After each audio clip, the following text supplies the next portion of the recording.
Hello, my name is James Connolly, and my study is a comparison of muscle activation during a squat using free weights or a Smith machine. Obesity affects over one-third of the adult U.S. population, and even greater amount of these people are overweight. This makes exercise of primary importance in the United States today.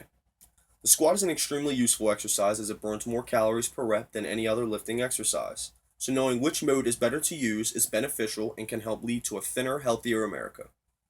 Figuring out which type of squat, free weight squats or squats on a Smith machine, activates your muscles more is the purpose of this study. My hypothesis for this experiment is that there will be greater electrical activity in the muscles and therefore greater muscle activation when performing a squat with free weights as opposed to performing squats on a Smith machine.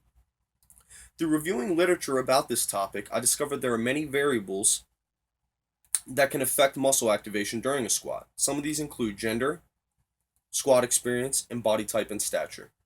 The goal is to eliminate as many of these variables as possible to yield the most valid results. I will measure muscle activation using an electromyogram or an EMG, which measures electrical activity in the muscles. This gives a numerical value to muscle activation.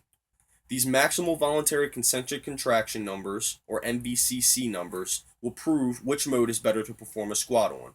This will prove or disprove my hypothesis. The EMG will measure muscle activation in the three main muscle groups worked during a squat. These are the glutes, the hamstrings, and the quadriceps. The variables I previously mentioned that affect muscle activation in squats allowed me to design the most valid study I could by attempting to eliminate these variables. Eliminating the variables started with acquiring correct participants for this study. I handed out 150 short surveys to my local gym and asked that only male participants take the surveys. The male participants who took the surveys were informed on it that they may be contacted for a study that they will be compensated for. The survey questions were how often they squatted per week and how long they've been squatting at this frequency. Males who squatted 2+ times per week for at least a year were considered experienced squatters. Which mode they squatted on, free weight, squat rack, or Smith machine. If they could squat at least 135 pounds, their height and weight, and their contact information. Of the 150 surveys completed, 30 males of similar stature who were considered experienced squatters were contacted and collected for the experiment. They were told they would be needed for 2 separate sessions, an orientation and data collection session in my lab.